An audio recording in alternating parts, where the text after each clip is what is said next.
New singers, you're focusing on the wrong things. Now, of course, this doesn't apply to every single new singer, but most of the singers that I've spoken to since 1999, when I started singing, are focusing on the wrong things. And I used to do the same when I first started singing.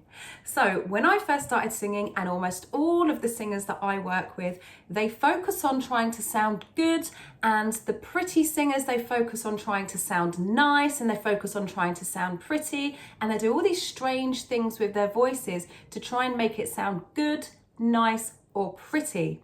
But that shouldn't be the focus. That comes after learning the basics. So learn the basics first and then add the pretty, nice stuff after.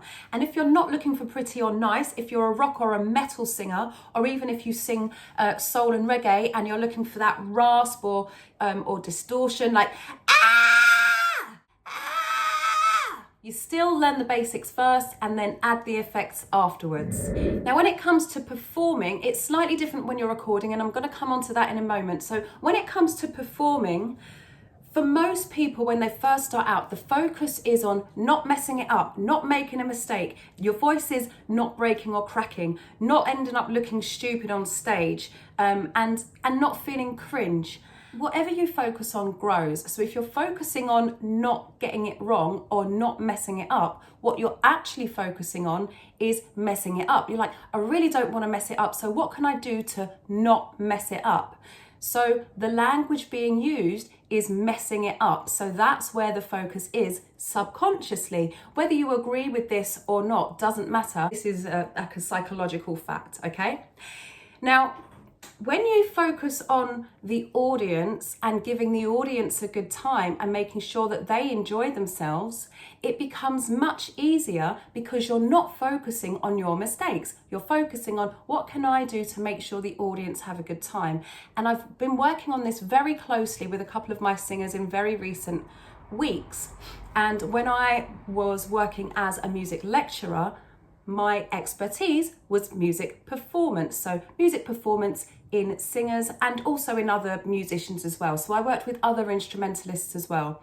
And when your focus is on making sure that you are conveying your emotions to the audience, or if you're in a party band, you're keeping the party going, starting the party, or keeping the party going, or if you're singing an emotional song, if you're focusing on conveying the emotion within the song to the audience, then it's actually less likely that you're going to make a mistake, that you're going to mess up, because your focus is not on the messing up. So I hope this is making sense. Click like and remember to subscribe if this is making sense to you so far. If you agree, let me know in the comments, or if this is something you've not thought about before or not considered in this way before, let me know how this makes you think or feel now, having heard it explained or described in this way. I've been singing since 1999. I've been teaching since 2003. That's a lot of years of experience. And actually in the past few years, I've created the secure vocal method. And the secure vocal method doesn't only look at vocal technique and how to sing right and how to sing properly. It actually approaches the whole person. So that's your voice, your songwriting, if you're a songwriter, I help you with that. Navigating the music industry, if that's what you want to do, in the performance industry, if that's what you want to do, and also your mindset. So that's the kind of thing that I'm talking about here. So your mindset, if you're a nervous singer, I help you with that. So the secure voice method is, I called it the secure voice because it's not just about, it's about feeling secure as an artist, about creating security and taking risks within parameters as an artist. So it's always good. Creative people should always take risks, but you shouldn't take risks with your vocal health. Coming back to performances, focus on the audience, focus on giving them a good time, and you'll enjoy it more. And when you enjoy it more, you'll be less likely to make a mistake or mess up. And if you do mess up, it doesn't matter. Once you've done it, it's in the past, okay? No one cares. The only people who care are the people who are happy that it's you and not them. And that's their issue, not yours. So coming on to recording is slightly different. You still want to give your best performance. So when I record, and I've recorded, I don't know how many times, I lost count many years ago. When I record, I sing as if I'm singing to an audience, because I am. The audience may not be in the room with me at the time, but there certainly will be an engineer stroke producer, or an engineer and a producer, and possibly other band members or other people you've worked with, so they can be your audience. But remember that when you're recording, your audience is going to be much bigger, because it can potentially go out to thousands and thousands and hundreds of thousands of people eventually.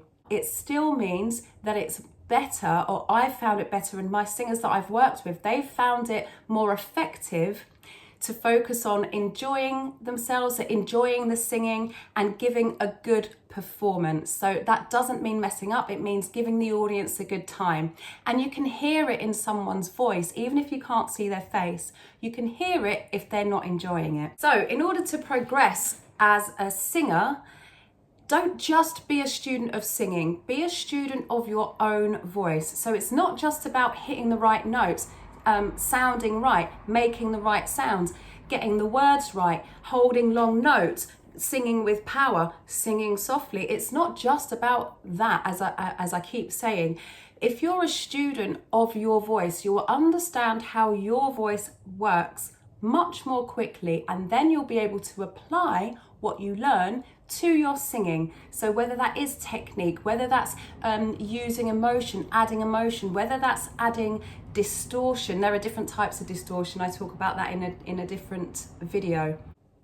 And when you're a student of your own voice, you learn to appreciate your voice as well. So you're not always focusing on what you don't like the sound of. You're not always focusing on what's wrong. What you'll be focusing on is how you can adapt what you learn in your performances. So whether you perform on stage to thousands of people, or if you're in a choir, or if you do local bands, or if you just sing for yourself, rather than comparing yourself to your favorite singer, which is never a good idea. They've probably been singing for much longer than you have, and they've probably had many years of training.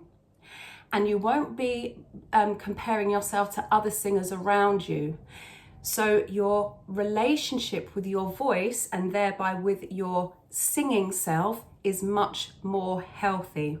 So to recap, focusing on what sounds good, focusing on not messing up, will impede your progress, and it will impede your enjoyment. Focus on the audience, focus on giving them a good time, focus on enjoying yourself when you sing. So I hope that this has helped you. If you are looking for singing lessons, at the moment I do have some slots. At the moment the application window is open until the 4th of August 2025. So it's the 16th of July at the time of recording this video. The window will be open until the 4th of August. Please, all you need to do is go to book a consultation. That is the only way to move forward with singing lessons with me at this time. Emailing myself or my assistant isn't going to get you around that process. You're just going to be referred back to this link. So click the link, book yourself in for a consultation. All of the information is there. You don't have to pay anything until right at the end. So read everything first, and then you can make your decision whether you want to actually click book. Only book if you know you're ready to take singing lessons. This isn't for people who want to have a chat for half an hour and then move on. This is for people who are very serious about wanting to move on with their singing. So if that's you, I look forward to meeting you. Stay hydrated. Ciao!